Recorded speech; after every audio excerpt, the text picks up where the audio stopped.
Di minggu ini saya ingin mengajak saudara untuk merenungkan, yaitu dari Kisah Para Rasul 1 sampai 11. Kisah Para Rasul 1 sampai 11 itu menggambarkan minggu-minggu yang sedang kita alami saat ini, saudaraku.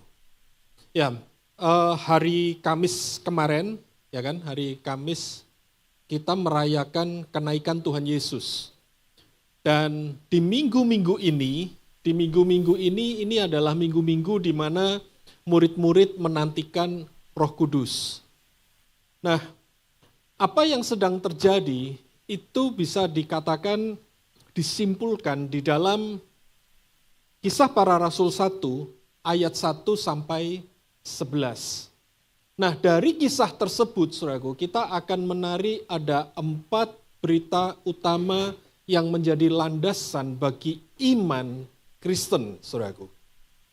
Jadi sebenarnya kalau kita ingin punya iman yang kuat, hidup sebagai orang percaya, nah 4 berita utama ini yang harus betul-betul kita hidupi, saudaraku.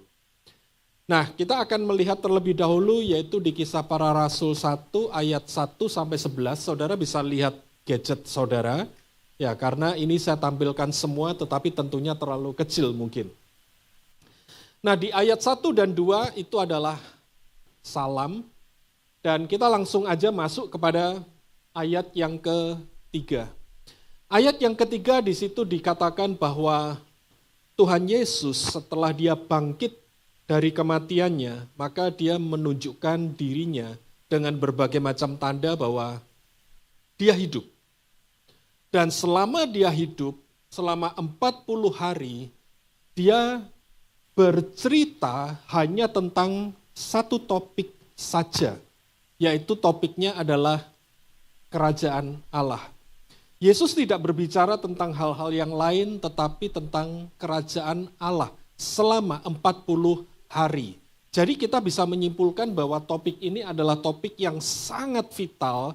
Topik ini adalah topik yang merupakan esensi dari semuanya, saudaraku. Kenapa? Karena selama 40 hari Yesus hanya berbicara tentang kerajaan Allah.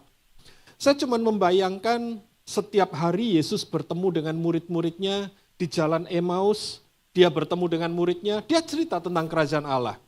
Dia bertemu dengan murid-muridnya, dia minta ikan, ya kan, dia bakar ikan, sambil bakar ikan dia makan. Dia cerita tentang kerajaan Allah. Mungkin dia ketemu dengan murid yang lain, diajak ngopi, saudaraku, dia cerita tentang kerajaan Allah. Dia tidak cerita yang lain. Dan saya cuma membayangkan mungkin di dalam sebuah sesi tanya jawab, setelah Yesus cerita banyak tentang kerajaan Allah, ada pertanyaan enggak? Ya kan, dia lemparkan ada pertanyaan enggak? Dan mungkin Petrus sebagai salah satu yang paling berani, dia langsung bertanya, "Guru, gimana caranya berjalan di atas air?" Dan mungkin Yesus menjawab, "Petrus, itu enggak penting, Petrus. Balik ke topik. Topiknya apa? Kerajaan Allah. Topiknya bukan jurus-jurus berjalan di atas air." Sehingga kita tidak pernah baca lagi bagaimana Petrus jalan-jalan di atas air, saudaraku. Kita enggak pernah baca itu lagi. Oke, kalau itu enggak boleh tanya, Petrus tanya lagi yang lain mungkin. "Guru, gimana caranya kasih makan 5.000 orang kenyang tanpa bekerja?" Dan sekali lagi mungkin Yesus bilang, "Petrus, balik ke topik." Apa topiknya? Kerajaan Allah. Dan kita nggak pernah baca di Kisah Para Rasul bagaimana Petrus setiap hari kasih makan 5.000 orang kenyang tanpa bekerja, saudaraku. Kita nggak pernah baca itu. Kenapa? Karena topiknya bukan masalah bagaimana caranya membuat ini, caranya membuat itu, tetapi topiknya Yesus cuma satu, yaitu kerajaan Allah. Dan mungkin murid-murid akhirnya antusias dengan kerajaan Allah dan mereka ingin segera pergi untuk beritakan kerajaan Allah.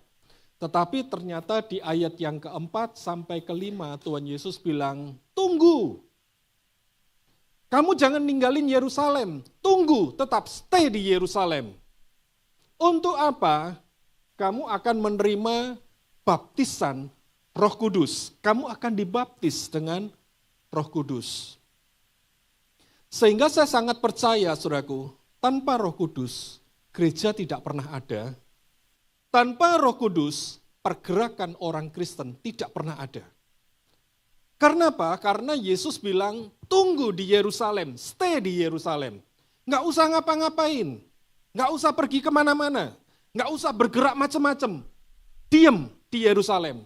Untuk apa? Untuk tunggu Roh Kudus. Selesai.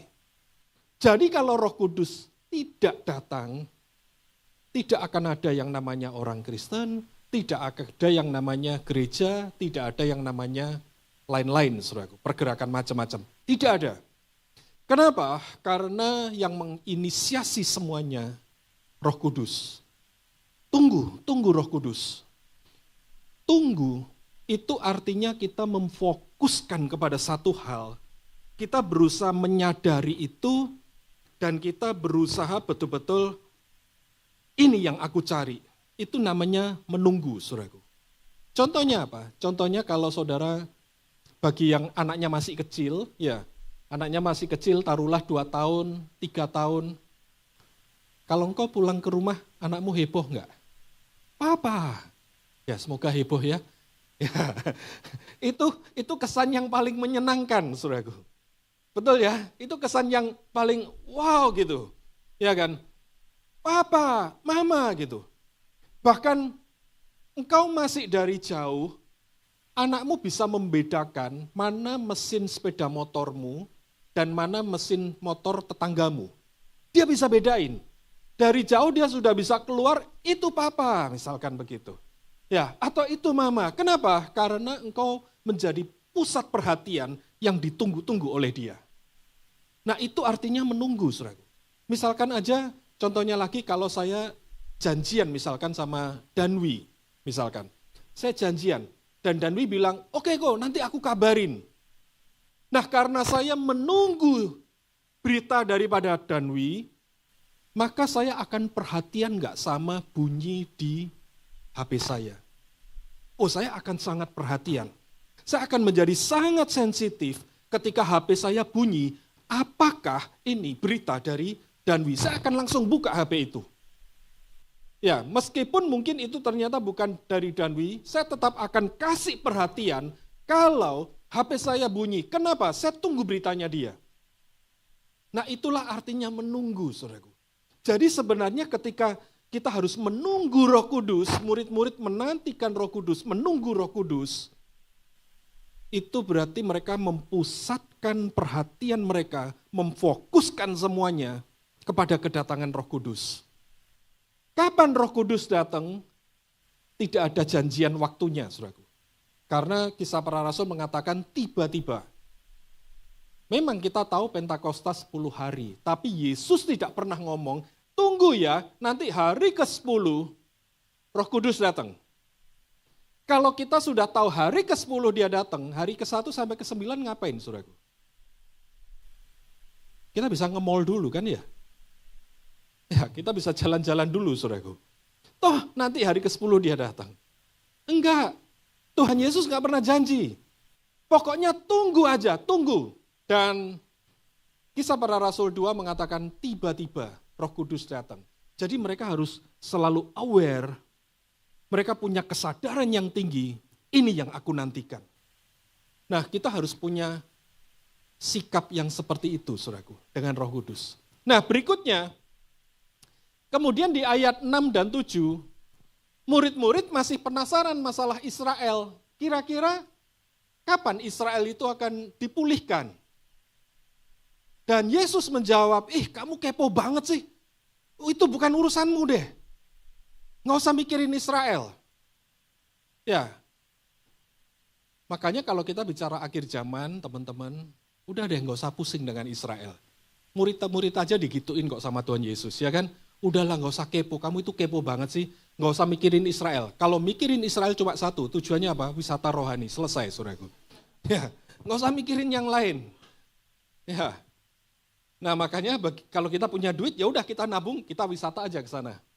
Nah, tapi urusanmu adalah, ya kan, Yesus bilang, Israel bukan urusanmu, ya kan, nggak usah mikirin itu, nggak usah kepo-kepoan, udah lupakan aja.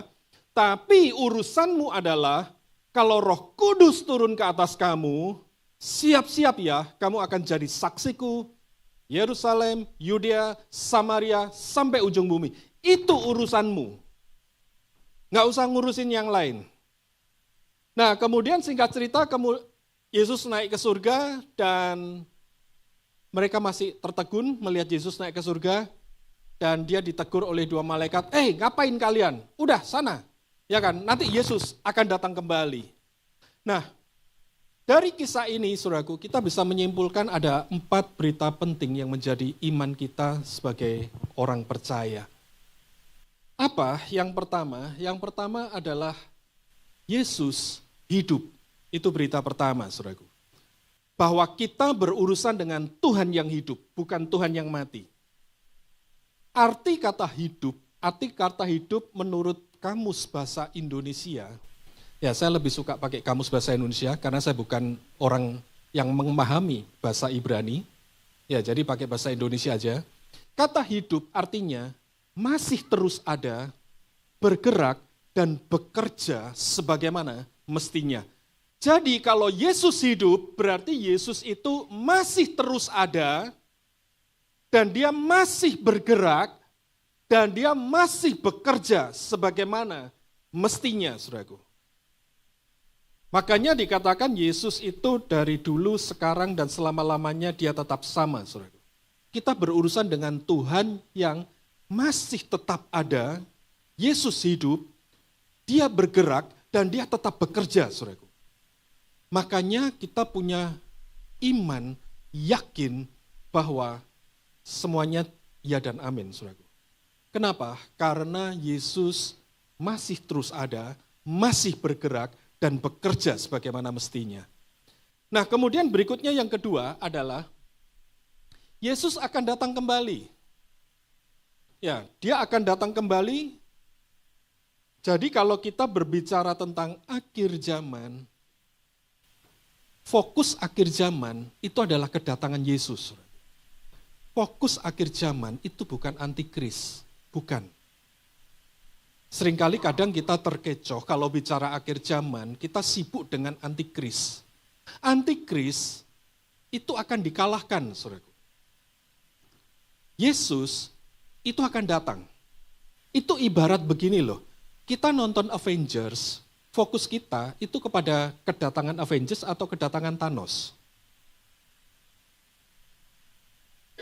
Avengers, ini film tentang Avengers. Ya kan? Misalkan Thanos dikalahkan di menit ke-30, Avengers-nya masih 1 jam lagi. Bete enggak? Ya, Thanos sudah kalah menit ke-30, keluar. Enggak kan? Kenapa? Karena yang kau nanti-nantikan itu adalah actionnya Avengers, saudaraku. Karena itu film tentang Avengers. Akhir zaman itu tentang kedatangan Yesus yang kedua kalinya. Bukan tentang antikris. Jadi jangan bikin antikris GR, saudaraku. Wah, kita heboh ya kan, cari berita tentang antikris, mau ngapain? Kalaupun terjadi penyiksaan, katanya itu cuma 3,5 tahun. Mirip Jepang menduduki Indonesia, saudaraku. Nggak lebih dari itu. Iya kan? Kita kena Jepang aja tetap ingin merdeka enggak? Tetap kepingin merdeka, saudaraku. Antikris itu cuma 3,5 tahun, jadi jangan dibikin heboh gitu loh, saudaraku. Ya, dia itu bukan tokoh utama, bukan.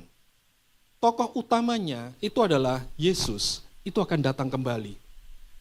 Dan kita akan mengalami kemenangan bersama dengan Kristus, saudaraku. Ya, maaf saudaraku, sedikit curcol, karena saya paling nggak suka bicara akhir zaman. Rasanya antikris itu, wah heboh banget, menakutkan, dan orang percaya dibikin takut sama antikris. Itu melecehkan orang percaya, saudaraku. Amin. Ya, antikris gak ada apa-apanya, saudaraku. Karena Yesus pasti datang kembali. That's the point, saudaraku. Nah, kalau Yesus datang kembali, saudaraku, hal apa yang harus kita perhatikan? Ada 3 ayat di sini. Dikatakan di Lukas 18, akan tetapi jika anak manusia itu datang, adakah ia mendapati iman di bumi? Kedatangan Yesus yang kedua kali dia mencari yang namanya adakah iman di muka bumi ini. Dengan kata lain begini, Bapak Ibu sekalian, kita harus punya iman maraton, saudaraku. Bukan iman sprint, jangka pendek. Karena kita tidak tahu kapan Yesus akan datang kembali. Tetapi dia bilang dia akan datang, dan kalau dia datang, dia mencari iman. Nah, kita harus punya iman maraton, saudaraku. Kita harus punya ketahanan untuk berlari jauh dan lama, saudaraku. Nah, seringkali kadang kita terpleset, kita kepinginnya semuanya serba cepat. Kita berpikir bahwa iman itu adalah cara mempercepat segala sesuatu, saudaraku. Sehingga kalau kurang cepat, berarti tambahkan imanmu. Wah, kenapa kamu gak segera begini? Wah, berarti kamu kurang iman. Tambahkan iman. Untuk apa? Untuk mempercepat segala sesuatu. Enggak, saudaraku. Iman jangan dimanipulasi seperti itu. Iman bukan alat untuk mempercepat mendapatkan yang kita inginkan, saudaraku. Bukan. Iman itu kepercayaan kita, kebergantungan kita kepada janji-janji Tuhan. Iman itu kebergantungan kita kepada firman Tuhan, saudaraku. Seperti Abraham dikatakan, karena janji Tuhan, maka Abraham pun percaya. Iman itu kepercayaan kita terhadap janji Tuhan. Bukan kemauan kita, saudaraku. Nah, kita harus punya iman maraton. Jangka panjang. Nah, makanya dikatakan juga di kitab Matius 24, tetapi orang yang bertahan, maksudnya bertahan, ini tekun. Dia konsisten, terus lakukan sesuatu sampai garis akhir, saudaraku. Jadi, saya mau sedikit cerita, saudaraku ya. Saya jadi ingat. Satu kali saya mendengarkan khotbahnya almarhum Jeremia Rim. Ya, jadi beberapa bulan yang lalu tiba-tiba ada seorang teman kasih khotbah nostalgia, khotbahnya Jeremia Rim. Kalau mungkin Bapak Ibu ada yang pernah tahu. Nah, Jeremia Rim bilang begini di khotbahnya. Ini saya cuplik perkataannya Jeremia Rim. Banyak orang Kristen itu terlalu memblow up. Wah, saya mendapatkan mujizat. Saya mendapatkan ini dan lain sebagainya. Kalau istilah zaman sekarang, flexing rohani, saudaraku. Ya, terjadilah flexing rohani dan kita menjadi sangat bangga, sangat suka dengan orang yang cerita dia mengalami banyak mujizat. Dan Pastor Jeremia Rim di khotbahnya, dia bilang begini, Tuhan tidak cari itu. Yang Tuhan cari adalah siapa yang bertahan sampai pada kesudahannya. Dan untuk bertahan itu, mungkin kamu tidak mengalami hal yang aneh-aneh, tetapi kamu adalah orang yang setia, yang konsisten. Kalau kamu suka kepada firman, kamu saat teduh, kamu konsisten, kamu terus saat teduh, kamu terus pegang firman. Kamu tidak pernah melepaskan firman. Mungkin orang bilang hidupmu kelihatannya biasa-biasa saja. Tetapi justru yang Tuhan cari adalah orang yang bertahan sampai pada kesudahannya. Mungkin dia nggak heboh hidupnya, tetapi hidupnya konsisten, terus. Dia cinta firman, dia terus cinta firman. Setiap hari dia renungkan firman, dia lakukan firman, dia bersekutu dengan Tuhan, dia lakukan terus setiap hari. Itulah artinya bertahan, saudaraku. Dan di kitab 2 Timotius mengatakan jika kita bertekun, maksudnya bertekun di sini apa? Menjalani penderitaan dengan setia. Kalau kita berbicara tentang jangka panjang itu pasti bersinggungan dengan penderitaan. Setuju ya? Contoh deh, saya ajak saudara bermemori ria, ya kan? Sekolah TK dan sekolah SD asik mana? Masih ingat SD berapa tahun? Ada di sini yang happy, wah 6 tahun saya suka, ya kan? Ya, lalu SMP 3 tahun, SMA 3 tahun, S1 4 tahun. Kalau cinta kampus ya bisa 5-6 tahun, ya kan? Tergantung kecintaannya. Terus ditambah lagi S2, saudaraku. Wah, sampai lulus S3, total berapa tahun? Itu happy atau menderita? Saudara bisa paham? Iya. Sesuatu yang jangka panjang, sudah pasti itu tidak enak, saudaraku. Nah, makanya kita mudah sekali tergoda untuk short term.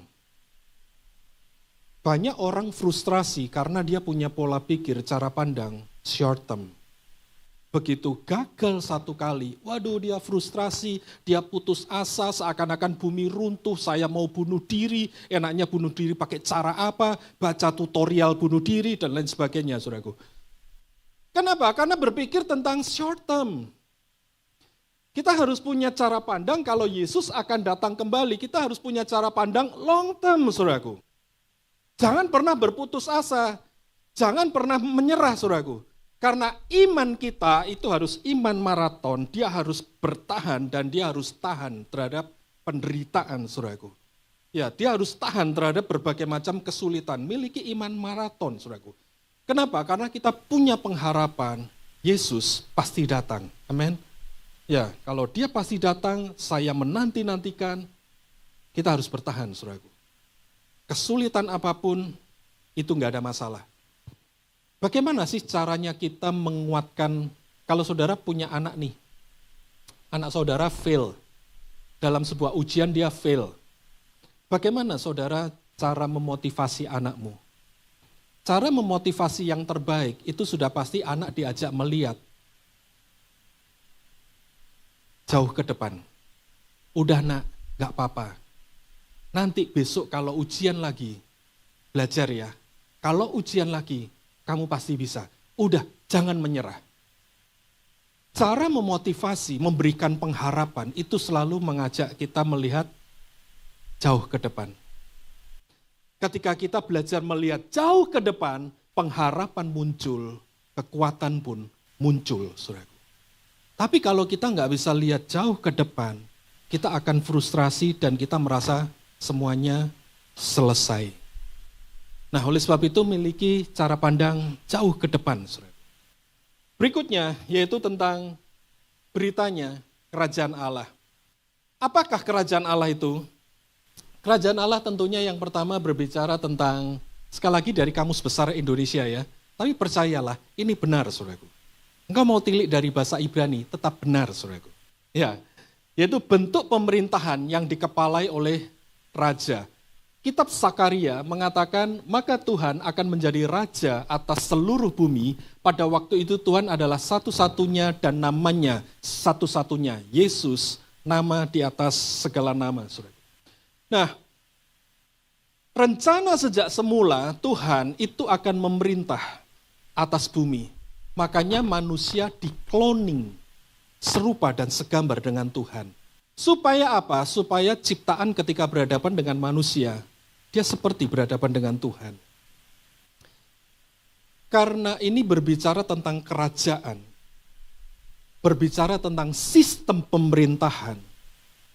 Makanya terkadang cara kita berdoa dengan cara Yesus berdoa, itu kadang berbeda, saudara.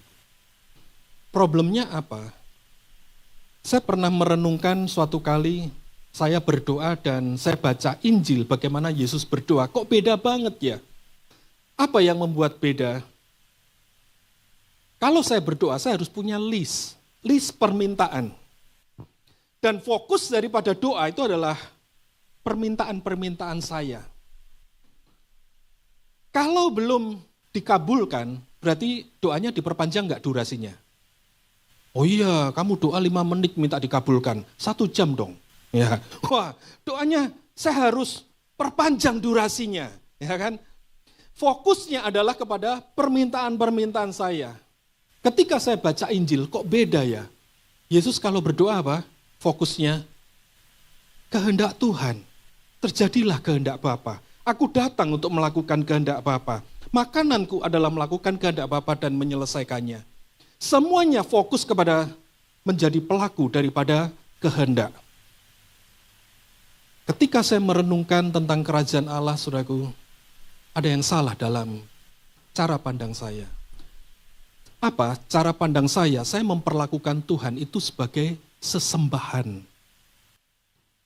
Kalau saya punya permintaan, maka saya datang kepada sesembahan saya untuk minta supaya semuanya ini dikabulkan. Saya memperlakukan Tuhan sebagai sesembahan saya. Saya tidak pernah memperlakukan Tuhan benar-benar sebagai Tuhan dan Raja. Kalau saya memperlakukan Tuhan sebagai Tuhan dan Raja, berarti fokus saya adalah instruksinya Dia. Fokusnya bukan diri saya. Saudara pernah punya teman, dia adalah bekerja di kemiliteran, dia seorang pejabat militer, teman, saudara, atau mungkin dirimu sendiri, ya kan? Bagaimana kalau seorang sersan atau kolonel ketemu dengan jenderal, saudaraku? Dia harus berkata apa? Siap. Apapun pangkatmu, ketemu dengan pangkat yang di atasnya, selalu berbicara siap. Apapun pangkatmu, bertemu dengan orang yang ada di atasnya, selalu fokusnya itu kemauanku atau apa kemauan Bapak. Fokusnya kemana? Kemauan Bapak yang di atas.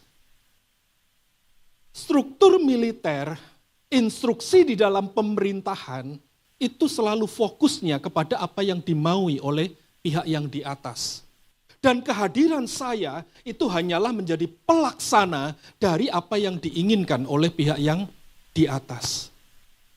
Kalau Yesus memberitakan kerajaan Allah dan Tuhan itu sebagai raja atas hidup kita, maka ubahlah cara pandang kita, saudaraku. Perlakukan Tuhan benar-benar sebagai raja, bukan sebagai sesembahan. Jadi kalau datang kepada Tuhan, fokusnya adalah Tuhan apa yang menjadi kehendak-Mu. Dan kehadiranku hanyalah fokus kepada apa yang menjadi kehendak-Mu. Apa yang kamu mau Tuhan? Itu caranya Yesus berdoa, saudaraku. Berbicara pemerintahan, sekali lagi, berarti menempatkan Tuhan benar-benar sebagai raja, sebagai otoritas, dan saya datang kepada Dia hanya siap Tuhan. Kedatangan saya hanya mendengarkan apa yang menjadi kehendak Bapa dan terjadilah kehendak-Mu Bapa. Aku adalah pelaksana daripada kehendak-Mu. Siap Bapa. Saya mulai belajar mengubah cara saya berdoa Bapak Ibu. Karena selama ini mungkin saya punya cara pandang yang keliru tentang Tuhan. Saya perlakukan Dia hanya sebagai sesembahan. Tapi mulai hari ini belajar memperlakukan Tuhan benar-benar sebagai Tuhan dan Raja, saudaraku. Berikutnya, kerajaan Allah itu berarti apa? Berarti setiap kita diciptakan itu dengan tujuan, sekali lagi, untuk memerintah, saudaraku. Makanya kitab Wahyu mengatakan kita pun akan memerintah bersama dengan Dia. Kalau kita diciptakan untuk memerintah, berarti setiap kita punya potensi. Amin. Dan potensi yang kita miliki itu potensi yang besar Bapak Ibu. Amin. Ya. Jangan keburu amin. Kenapa? Potensi adalah kemampuan yang tidak digunakan Bapak Ibu. Kalau sudah digunakan, itu bukan potensi. Itu memang kemampuan atau kapasitas. Tapi kalau potensi, itu berarti kemampuan yang tidak digunakan. Jadi kalau dikatakan potensimu besar, berarti engkau punya banyak kemampuan, tetapi apa? Nggak digunakan.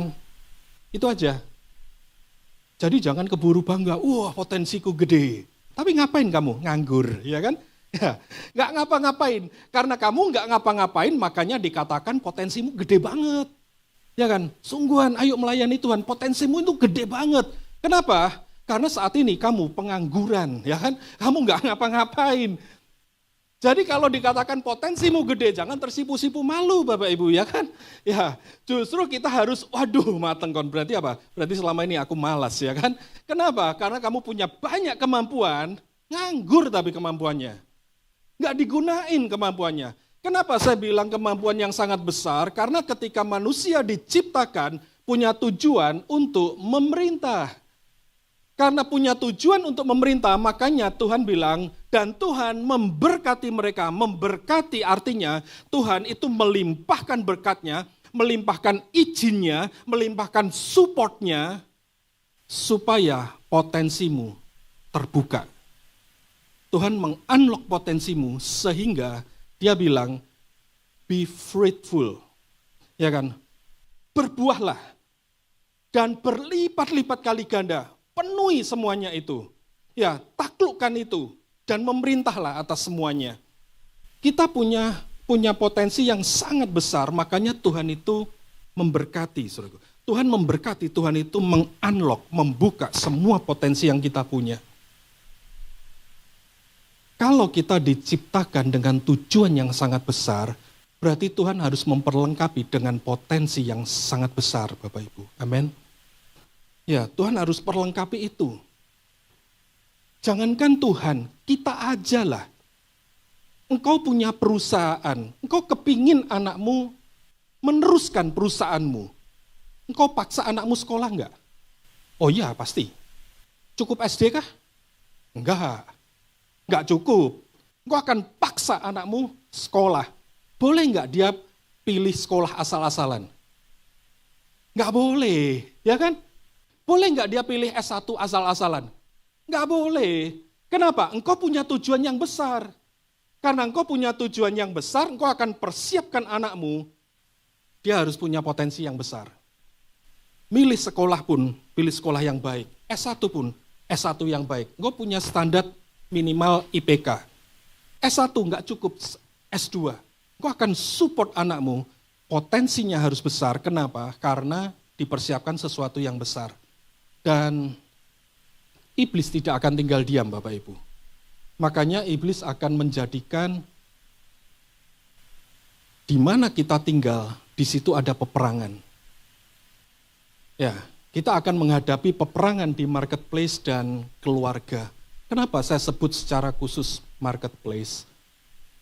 Menarik sekali karena Adam jatuh itu tidak pernah digoda dengan wanita lain.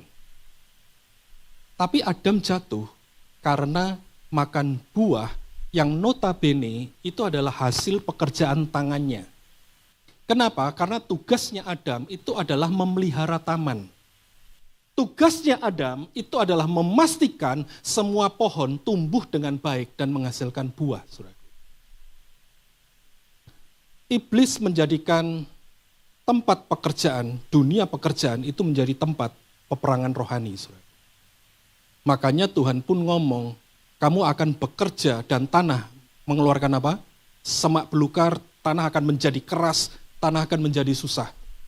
Pertempuran itu ada di dunia usaha. Dan pertempuran itu ada di keluarga, saudaraku. Karena Tuhan ngomong bahwa keturunanmu dan keturunan ular ini akan terus berperang. Makanya saya sangat percaya peperangan rohani sebetulnya bukan di dalam gedung gereja, saudara. Tapi peperangan rohani yang sebenarnya terjadi di rumah, terjadi di dunia pekerjaan, saudara. Oleh sebab itu kalau ada equip tentang keluarga, equip tentang bisnis, ikut Bapak Ibu. Ya, karena peperangan itu ada di situ. Tetapi sekali lagi karena Yesus adalah Tuhan dan Raja, sebenarnya kita dengan iblis itu, siapa yang di atas, siapa yang di bawah sih? Atau kita pair, saudaraku? Jangan dijawab dengan kerendahan hati ya, udah kita yang di bawah deh, biarkan iblis di atas ya. Meskipun kita bangsa yang rendah hati katanya. Ya. Kemarin pada waktu Om Frankie datang, kita sempat beberapa orang menemani dan saya tertarik sekali tanya Om Frankie, kingdom power itu apa? Bagaimana menghadapi iblis? Dan Om Frankie berikan ayat ini. Dan saya tertarik sekali dengan ayat ini. Yaitu di Lukas 9 ayat yang pertama. Lukas 9 ayat yang pertama. Saya pakai versi yang lain ya. Bapak Ibu juga bisa lihat di versi Bapak Ibu. Dan setelah mengumpulkan ke-12 muridnya, dia memberikan kepada mereka kuasa dan otoritas atas semua setan. Perhatikan, kuasa dan otoritas. Kalau kuasa dan otoritas atas semua setan, berarti posisi kita di atas atau di bawah setan? Di atas. Makanya kalau Bapak Ibu baca di Alkitab Bapak Ibu, di terjemahan baru dikatakan kuasa untuk apa? Mengatasi setan-setan.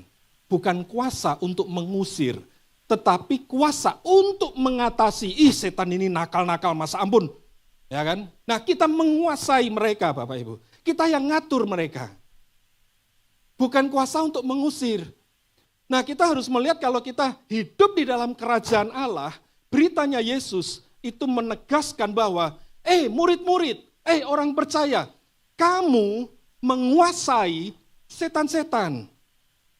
Jadi bukan kita ketakutan sama setan-setan, kita menguasai setan-setan Bapak Ibu. Dikatakan dia memberikan kepada mereka kuasa dan otoritas atas semua setan dan untuk menyembuhkan penyakit, dan dia mengutus mereka untuk memberitakan kerajaan Allah dan menyembuhkan kelemahan-kelemahan. Nah, berbicara tentang kerajaan Allah, sekali lagi, tanamkan dalam diri kita bahwa kita punya kuasa, kita punya otoritas Bapak Ibu. Nah, gunakan itu. Yang terakhir, saya minta waktu lagi ya. Yang terakhir adalah baptisan dan kuasa Roh Kudus. Kenapa baptisan dan kuasa Roh Kudus? Arti daripada baptisan itu adalah kita diubahkan. Kita dikatakan dikuburkan, mati, dan kita dibangkitkan bersama dengan Kristus. Konsep baptisan itu adalah konsep kita menyadari bahwa angga yang lama, angga yang brengsek, itu udah mati.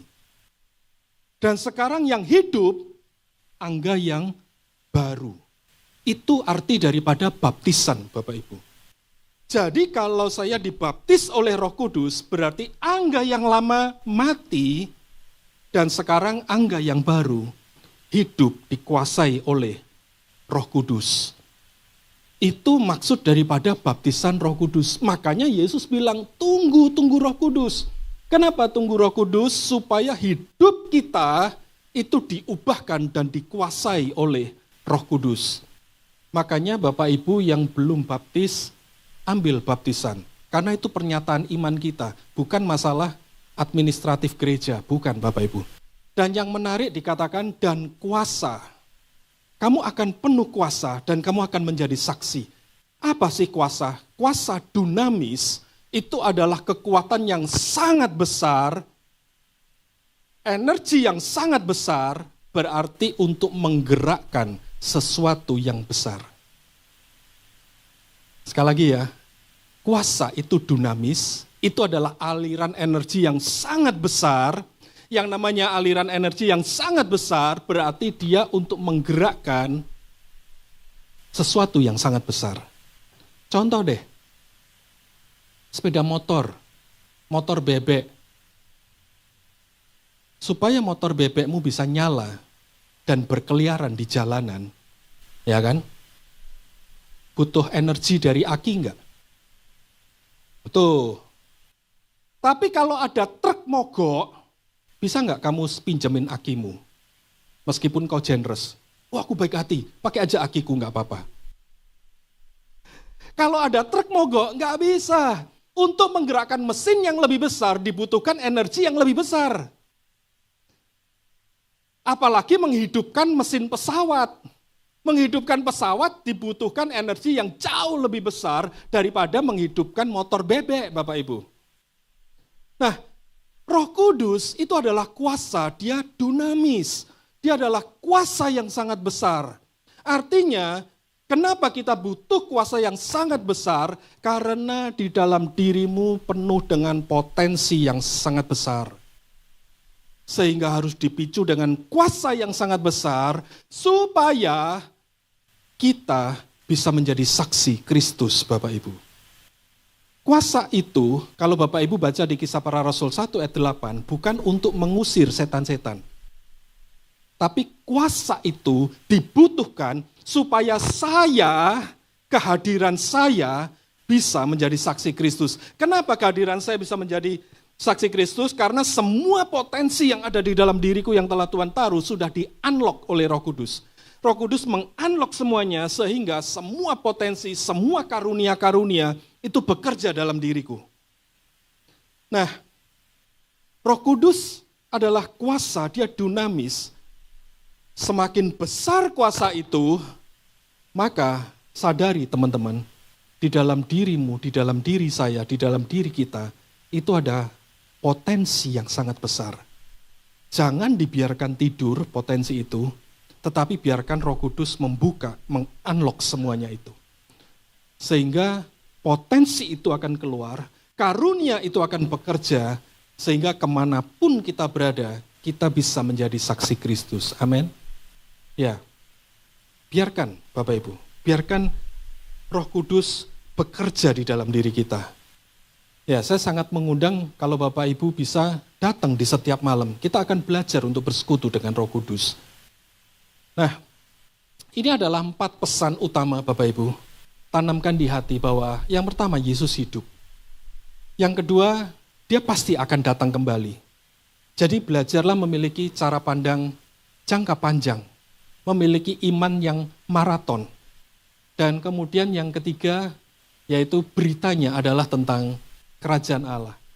Dan yang keempat, baptis dan kuasa Roh Kudus. Tuhan Yesus memberkati. Mari kita berdoa.